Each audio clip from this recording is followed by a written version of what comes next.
Hey guys, what's up and welcome back. Today we're going to do a brief analysis of the multiplayer ladder maps in 1v1. So we take a look at my map report in the current ladder season, and we can see my win percentages across all the maps, right? And usually what I do at the beginning of the season is veto the maps that look big, and then after a bit I unveto them and see how I play against them. So like the first couple of days of the season, I have no vetoes, and then I veto the big maps, and then I unveto them and play them a little bit and see um, if it matters based on my adaptation to the patch or whatever, right? So what we can see is I've got 3 maps with losing records. I have a 10% win rate in Radusat Station, 10 games, 1 win, right? The rest of the maps I have good sample sizes on. Golden Aura and Alcyone, I actually like those maps, so I'm glad that I added them back in. And what we want to do is I've taken saved images from the Team Liquid website for the map pool, and we'll talk through the maps and what the bans are. So obviously we're going to ban these 3 that we have the lowest win rate in. And the thing that's going to be common with these 3 is that they have the most bases on them. So for me, the way I play, I don't play like 2v2 style, like rush capital ships in multiplayer 1v1. So my style, which is like trying to be like very vanilla, does not play well on the big maps or the creative maps. So let's take a look at the bans real quick. We're banning Equilibrium, Radusat Station, and Site Delta. Site Delta just because it feels enormous. The 3rd and 4th base choice never seems good because there's the low ground in between, so defending that is hard. Radusat Station is like an alternative map layout where it gets very campy. People can camp like the entire high ground on their side of the map. And then Equilibrium has the super base that's got the gold minerals plus the rich Vespine. And Protoss and Zerg will try and take that early. Zerg will like always take that as a 4th base in multiplayer, so it's pretty tough playing against that, or at least it's a disadvantage that we don't necessarily need to deal with.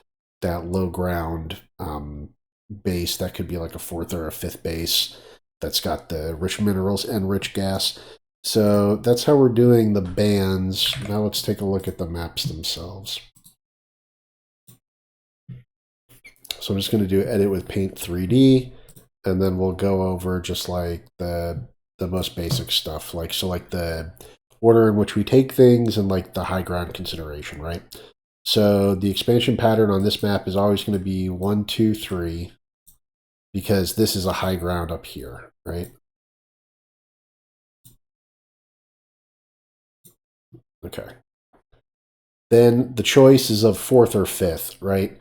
So both of these are kind of similar, right? This would probably be the 4th that I would take more often, and then this 5th, mainly because you have to remember to mine the minerals out here.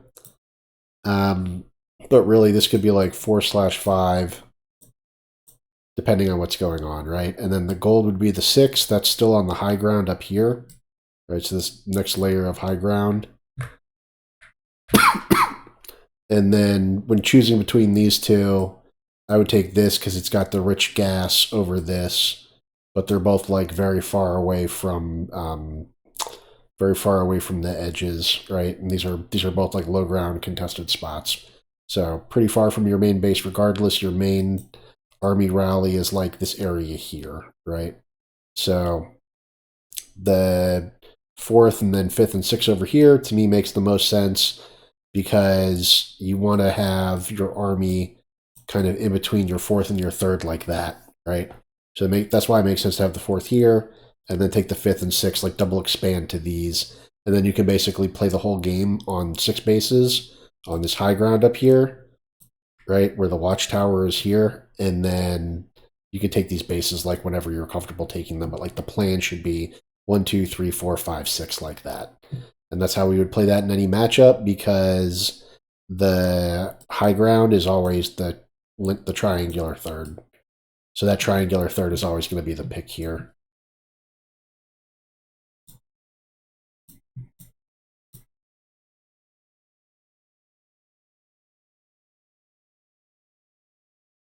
As far as like tank locations would go, we want to defend this high ground up here. So like good tank spots would be like here or here or like around our base over here, right? So basically tanks covering the third and the fourth, where especially we can kind of like come down into these areas here to defend, right? Looping around over here to defend is less good, which is why these are the fourth and the fifths here. Offensive tank spots are obvious. You just push right into them. So like there, or there to push into the main. So like break the third, drop the main, right? That's pretty standard.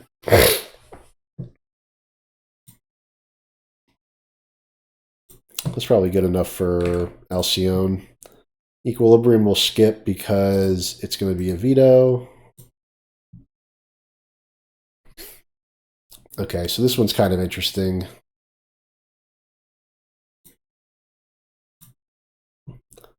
So 1, 2 is obvious. And then this map has 2 contested bases, right?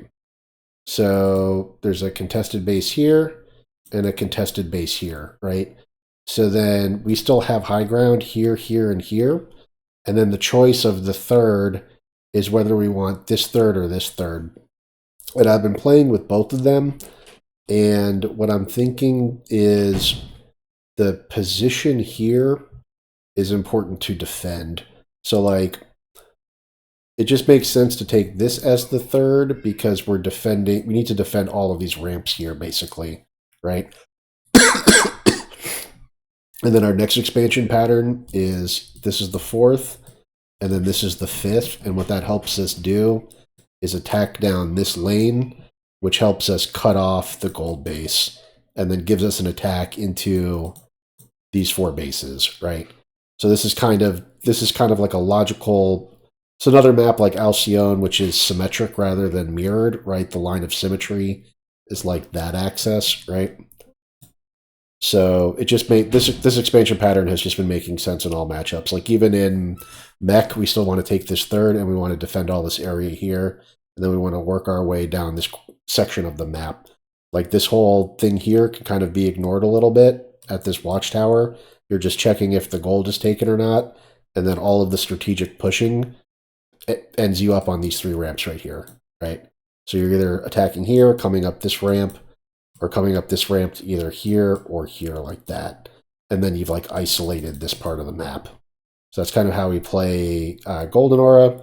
It was an initial veto because of the contested gold, but I actually really like the way this map plays out. And then we would take this as a 6th, and then the 2 contested bases are like 7 and 8 respectively.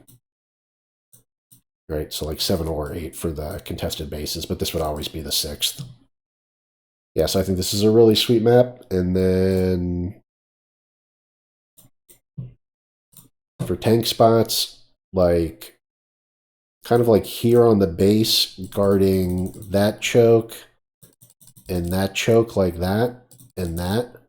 We kind of want to have this choke, the back door, plus the 2 ramps covered with our tanks. And the question is whether these rocks are helping or hurting.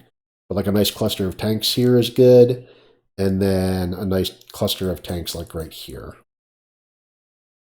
And then we're trying to like secure this area late game so that we can push into here and we prioritize this base later.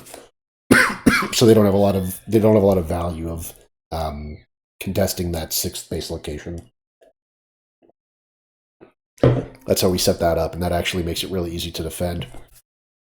This is an excellent mech map versus Zerg, as it turns out.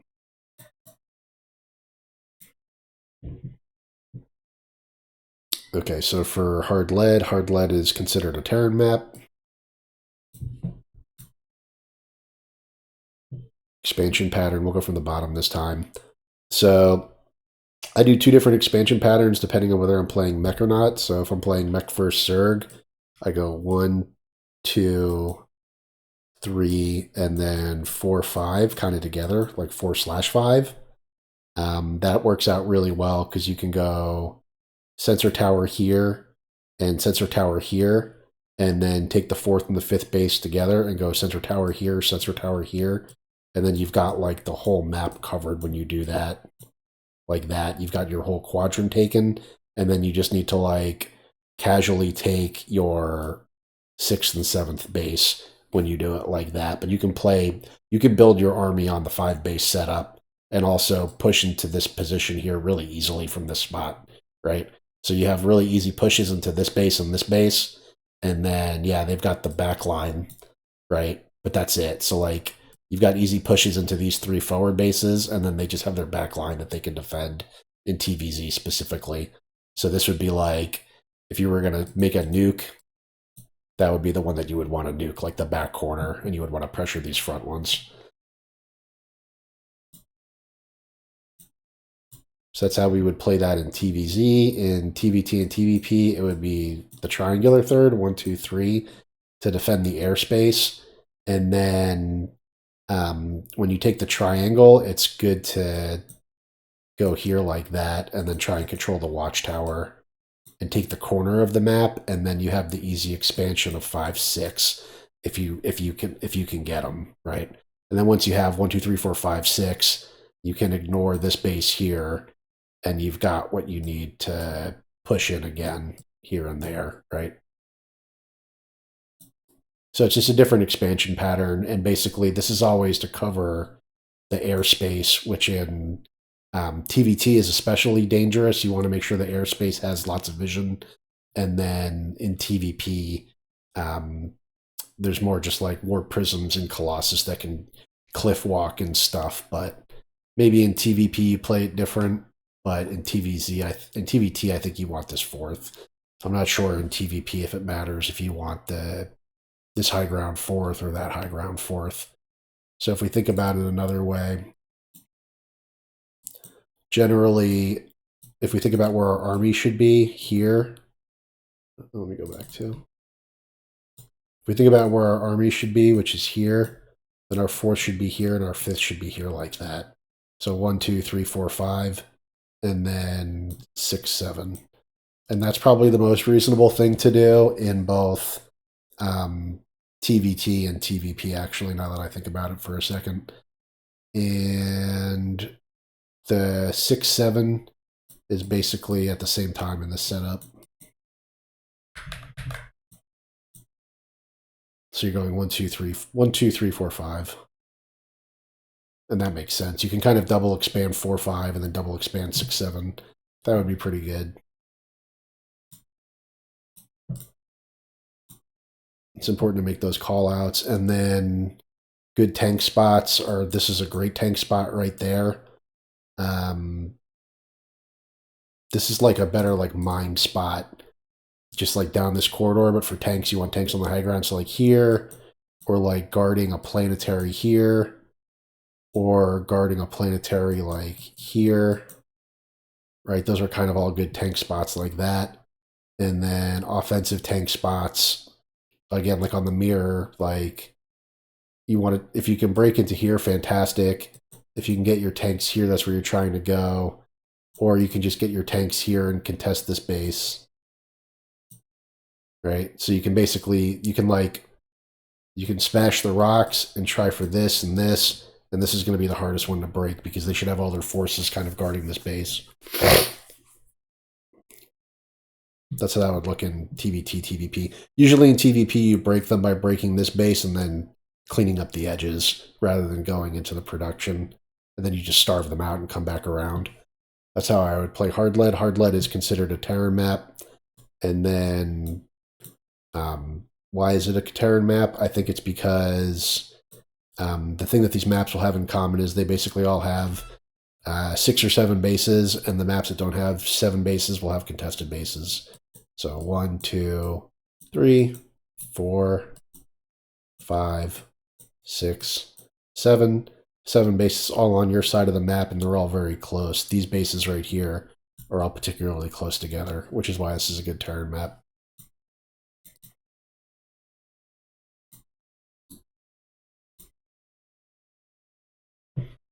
Okay, Hectate's another map that I like. So this is another one that's got a linear high ground third. So if we're playing versus Zerg and we're playing mech, we would go 1, 2, 3, and then 4. And then 5 and 6 are kind of double expand territory. So like 5, 6, 5 or 6, right? They're both kind of far away from your area that you're protecting, which is over here, right? They're basically the same difference. And then the 7th and 8th base, right, are these contested middle bases like that. And these have a mix of, they have some gold minerals on them. They're like half gold bases. So you would go for those contested bases last. Or you can take them like, you can take like a side. You can take like these two together or these two together. But I would just take my side of the map. I always like cutting the map in half, right? And then understanding, like, it's always important to understand our expansion patterns and then what are the contested bases, right? In TVT and TVP, it's 1, 2, 3 on the triangle, and then this is the 4th. Because again, our 4th, we want to be able to defend through the middle, and then same thing, 5, 6 double expand. You get the idea. We're just changing the linear high ground 3rd for the triangle 3rd, with the assumption that we have to defend airspace in TVT and TVP. In TVZ, airspace defense is analogous to having SimCity built for Muta harass. So we can defend mutas basically just all with turrets. Terrans, we have to defend drops.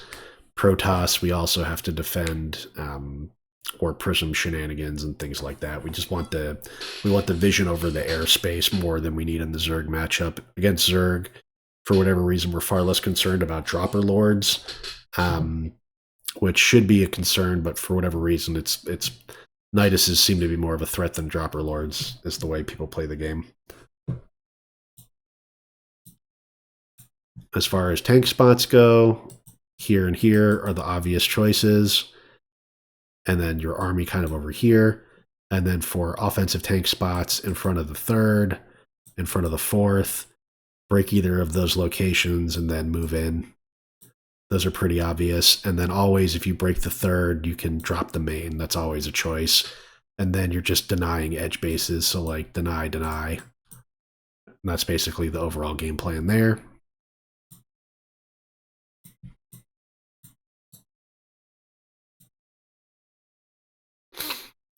So Oceanborn doesn't have a choice of 3rd. Oceanborn is similar to Alcyone in that we have 1, 2, 3, and that's the same in every matchup. And then what makes Oceanborn unique is that the 4th is kind of hard to take. So if you look at where our army is going to be, our army is going to be here. And that means we have to go down this ramp to get to our 4th, and we have to go down this ramp to get to our other potential 4th. And at that point in the game, we're kind of moving our army over here, right? So if you think about your army being over here in this zone, right? So like if our army moves up to here, then that makes that the more logical choice for the 4th, which is what I see people taking and what I've started to take most of the time. And it makes sense because where we're going to put our army, right? We're going to have our army here most likely, threatening to attack on this angle. That just works out way better than having the army here and threatening to attack through more low ground, right? Because even then we can go through that path, which is basically the same. So it just seems better overall to have the army here. It just seems like it has more access to cut off here, cut off here, cut off here, and push through here, right? So let's erase that and then look at this again and just think about the pros and cons, right? So if our army is here versus our army is here, if our army is here, we have 1, 2, 3, 4 ramps to go down. And if our army is here, we only have 1 ramp to go down. So because this seems to be the more logical place to keep the army, that makes this the more logical place to put the 4th. That's all.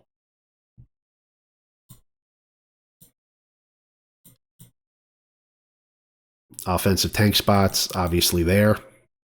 That's basically it. That's like where we want them. We want tanks here, and we want to drop here or here. right? So like into the main through the third or into the natural. That's basically how we would drop. We would go like that or drop right here. Those are the target spots for drops. So like main army here, flank drops like that. That's how we play this map. Not much to say here. It's hard as the mech player to get the fourth and fifth. This as if you're playing mech, you kind of want to double expand, and then that's like how Zergs do it. Like when you're playing mech, you want to play like a Zerg, and you want to double expand, and then just roll with whatever base gets up. Like assume they're going to knock one of them down. It's fine. All right, Rider Set Station we can skip. Site Delta we can skip. And let's go over Solaris. Solaris is another map that I kind of like. This one, again, has... I should put these in slides so I can categorize them, but this one's got the high ground linear base if you're playing mech. So the high ground is a little less easy to see on this map, but basically there's the ramps are like that. So like this is the level 1 ground here, this is the level 2 ground here, and then all of this, like this one, and this one, are on the next level of high ground. So then this is like the last base here that you would ever get. So let's go through the expansion pattern. So we're either going 1, 2, 3, 4 for mech, and then we always try to double expand up here because this is the last of the high ground. And that would be 5 right under the ramp, and then 6. And then what we have to think about is which of these contested low ground bases, right? So this is low ground, right? And I'll look at the ramps going into it. So there's 1, 2, 3, 1, 2, 3 ramps contesting this.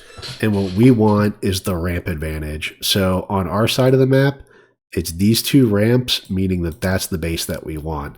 And over here, we only have 1 ramp to get in, and they have 2 ramps to push. That's kind of how I view that.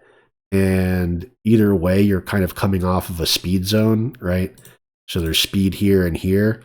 So this base in general is going to be hard to hold. Like if it's up and you're mining from it, great. But like holding this base seems like it's going to be extremely difficult because there's ramps on each side of it. So that's like the contested base idea, right? So this will always be 7 no matter what. And then if we do the TVT, we change the expansion pattern to triangle. So 1, 2, 3. Think about where our army is going to be. Our army is going to be here. So that makes this 4. And then when we expand down into this area, we always go 5 on the rich gas and then 6 like that. But ideally with a double expand, where the contested low ground base is the 7th priority, right? And it's kind of like end game when that matters, essentially.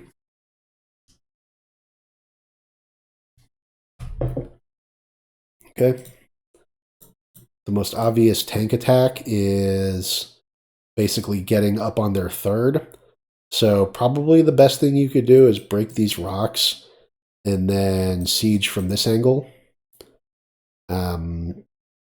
That's generally what I do. Is I'll do a push path that looks like this, break the rocks, and then come around and attack from this side.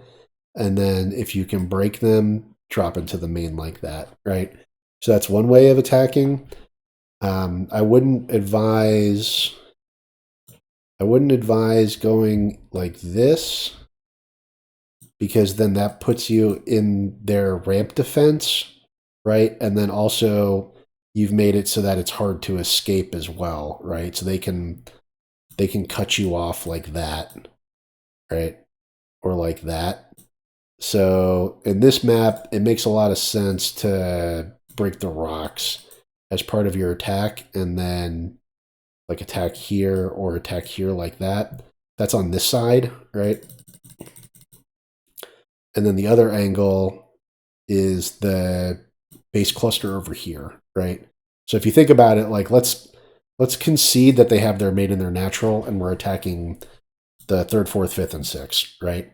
So that's our game plan for attacking the 3rd. We don't want to weave all the way around and attack the 3rd. And then if we're attacking the 4th, or not the 4th, but yeah, the 4th, if the 4th, assuming the 4th is over here, right? Whatever. Like 4th, 5th, 6th, like that. regardless, this is the base cluster that we're attacking. For that one, you want to break these rocks, right? And then attack through here, always destroy this fifth base on the rich gas, and then just attack up this ramp, right? We don't really want to break these rocks and attack here. That kind of benefits him more than us. And if anything, these rocks are good for us to eliminate so that we have more mobility down our ramps, is ultimately what we want for that. Like, we can't be scared of them pushing up our ramps. So on this map, there's only 4 rocks and they're all pretty strategic. So like, break this one so that we can push out. And then we're pushing out either like this or like that. And for both of those, breaking the rocks helps that as well, right? And then for his side, if we're like sieged up anywhere around here, like say we move up from here to here, then that choke is good for us. Like if we can go from like here to like here, then this choke benefits us actually. So we don't have to worry about breaking those rocks up there. That's for him to break so that he can have better access to defend our army. So I think that's a good one. I actually like Solaris quite a bit. Okay. So those are the maps that that we don't have vetoed. Let's look at the veto maps real quick. Okay, so Equilibrium. So first things first, Equilibrium has the super base, which is these two. And these have both the rich Vespine gas plus the gold minerals. And that's kind of a pain. And then it's also got the kind of like no choice of expansion for the first 3, right? So 1, 2, 3 are all on high ground. And then the only other high ground base are these, which are like the most forward bases against the split down the middle, right? So these are the very last bases you're taking for the most part. But let's look at the order. So even as Terran, it would go 1, 2, 3, and then let's again think about where's our 4 going to be. So our army should be like here, right? And because our army is in this kind of area, like defending a little bit this way, defending a little bit that way, and defending a little bit that way, it just makes sense that this is the 4th. This is the 4th because it's set further back. And if our army is like rallied to like right here, then that's the closest path to defend, right? If we try and take this one up here, it's kind of too far away from the rally to defend. And we've often made the mistake playing on this side of the map of going 1, 2, 3, 4, like that. And this base has basically been indefensible against Zerg because they'll just attack. They'll attack it like this and like that. And then your defensive posture, which is coming like from this way, could never flank them, right? The way you would have to flank that is by cutting it off like this, and that's where these rocks are kind of preventing you from doing that.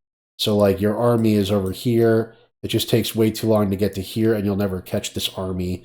They're always able to retreat out. That's one of the main reasons I don't like this map, is in situations where your bases are uncontested, yeah, fine, whatever. But in situations where you actually have to defend your bases, this is very hard to defend.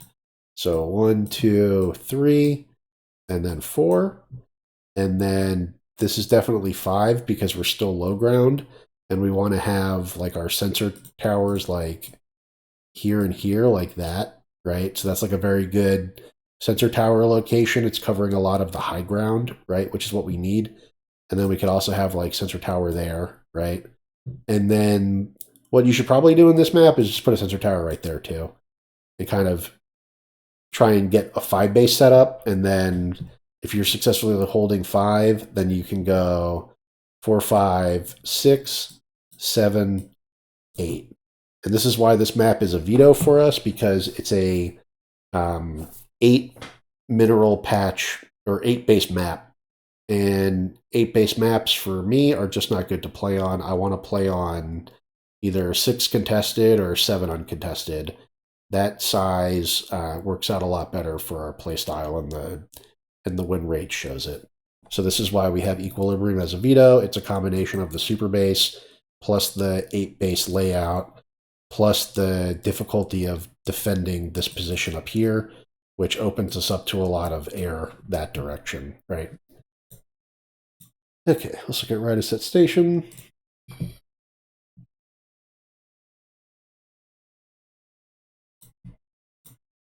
All right, so Raduset Station is another map that we veto. This one has gold bases out here in front. This map is kind of interesting and I want to like it. So it's obviously 1, 2, right? Because this is like, look at the high ground. So highest high ground, then a second high ground, then all of this is on the same high ground level, right? And then we've got the low ground gold bases. And then this is all destructible terrain here, which opens up a path to the watchtower, right? So when you're doing this, you have to mine out this mineral patch, and this is a pocket third, and then that's obviously your fourth. But then you kind of have a choice of going. A lot of people expand this way and take 5, 6 like this. And then the other thing you can do is break these rocks and mine these mineral patches, pop out here, and expand over here, like 5th, 6th, and then like kind of defend this choke a little bit, right? So the question for me for this map is, whose bases are these? Like, I'm not 100% sure whose base this is, right? Like, it kind of looks like you should be expanding like that and taking your half of the map and split the map like this, right? But if you break these rocks, it seems like you can take this base easy enough. I don't know. This is why this map is strange. And usually what ends up happening is all the action is like on somebody's side like that. Like when the armies get big and they're not just air armies, everything is going on in these two zones. And people are trying to like backdoor you through the would-be third. And then they're trying to take this high ground, kill you on the low ground, and hold these 3 bases, basically. So I guess that's what makes the most sense, is like what I see people doing and having success with, despite the fact that I'm having no success in this map, is I typically see people go 1, 2, pocket third, 4th, 5th, 6th, like that. And their army is just kind of like in this zone here, trying to defend all this. And then that leaves you with at least 2 more bases, or like maybe you're taking their bases over here. So what's the actual base count on this map? 1, 2, 3, 4, 5, 5, 6. It's 8, 7, 8 like that, and the splits like that. Split down the middle like that. So it is an 8 base map, and that's again why this is a veto for me. It's too big. It's too hard to defend with like a biotank Sky Terran setup. I think what I should be doing on this map is playing Cyclone Mech, but for the time being, I'm just going to veto it on the principle of I'm going to be vetoing 8 base maps. So let's look at Site Delta. Site Delta is the last map in the pool. 9 maps this season. So let's do the count and the split here as well. And this map is interesting because to me, I can't tell whose base these are, right? So let's look at this map. So it's obviously 1 and 2, where this is the highest high ground, and then the green is the next level high ground, right? So there's like the green, like the tall grassy areas, and then the low ground beach, right? So the levels are 1, 2, 3. It's only 3 levels, right? And then if we're trying to pick our third, people either take this or this as their third, right? And the reason is there's all of this low ground in between the bases. So like no matter which base you take, you're kind of taking. I don't like either of these, right? So every matchup I've been going 1, 2, 3 on the basis of like having the high ground ledge here and just assuming that generally it's better to protect the triangular position, especially against Terran. If they just get a tank position and then have the free drop into here, that kind of sucks.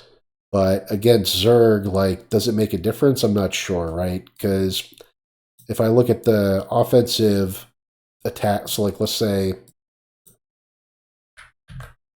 I'm not so sure what my third is, right? My third is either this or this. Then what are their attack angles? Well, their attack angles through the high ground, like that, right? Or through the middle and up these ramps, right? And then this one's got an extra angle of the back door like that, right? So this one seems a little harder to like ignore these guys. So like this one seems a little harder to defend because it's got two ramps or two chokes like that, where this one just has the one, right? So that makes the choice difficult right there. And then like maybe against Zerg and Protoss, we can take this one as our third, and against Terran, we can take this one as our third.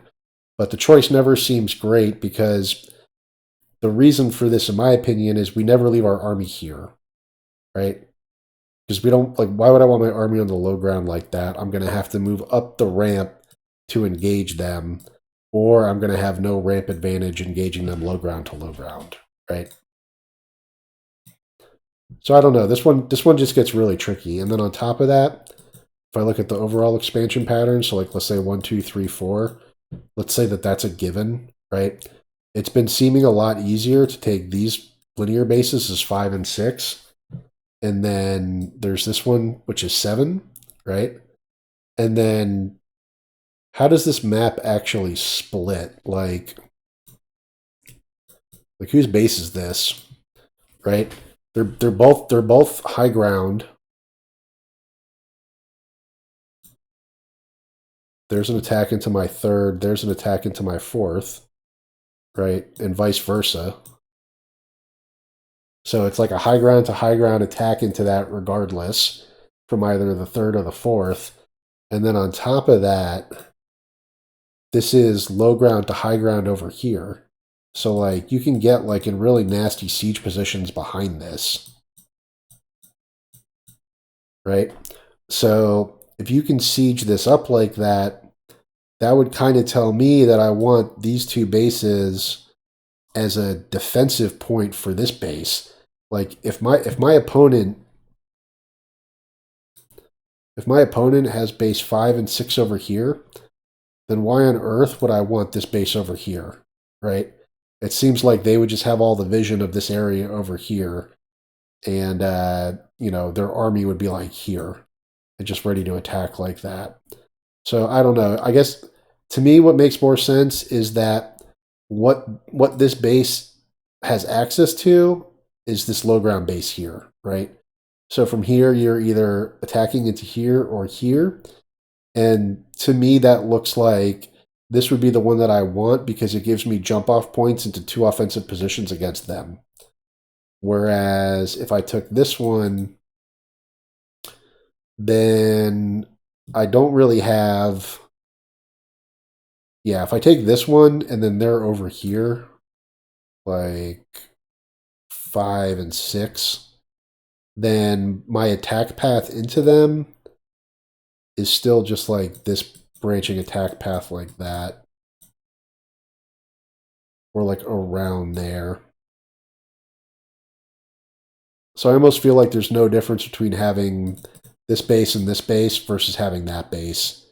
Because we're still just pressuring in through this same direction.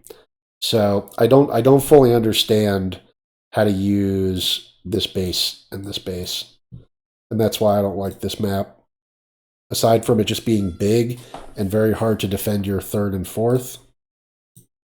Right, 1, 2, 3, 4, 5, 6, 7. Let's assume that's 8. And then that we're splitting the map like that. But even again, same reason, right? We're going to veto all the 8 base maps.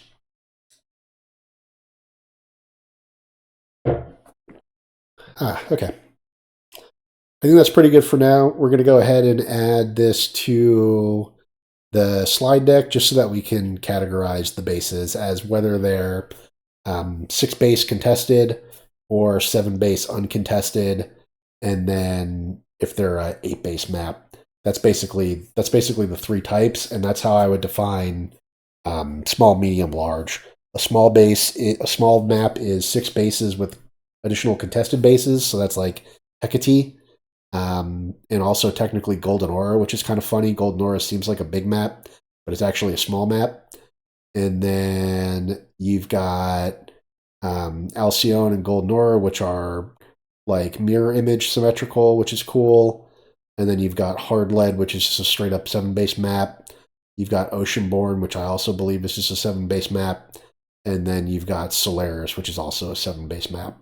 So Hard Lead, Oceanborn, and Solaris are the medium-sized maps. That's 3 of those. Site Delta, Radusat Station, and Equilibrium are the 8 base map. There's 3 of those. And then Golden Aura and Hecate are 6 base with additional resources. So which one did I leave out? Solaris, Hard Lead, Alcyone. 1, 2, 3. That's why I need it on a slide so that I can organize them like a deck of cards. And that's what I'll do, but don't have it ready for this video. So hope you guys enjoyed the ramblings of the maps. Like in anything with StarCraft, it's super important to understand basically everything about the matchups and map picks and expansion patterns and attack paths and siege locations are at the level in which we are currently thinking about things, right? So as always, MMR specific conversation. We're back to the 3100s, and we're hoping to get back into actual Diamond here and play through Diamond 3 into Diamond 2 is our short-term goal. So, all right, guys, awesome. Thanks for watching. Take care. Appreciate the viewership, really do.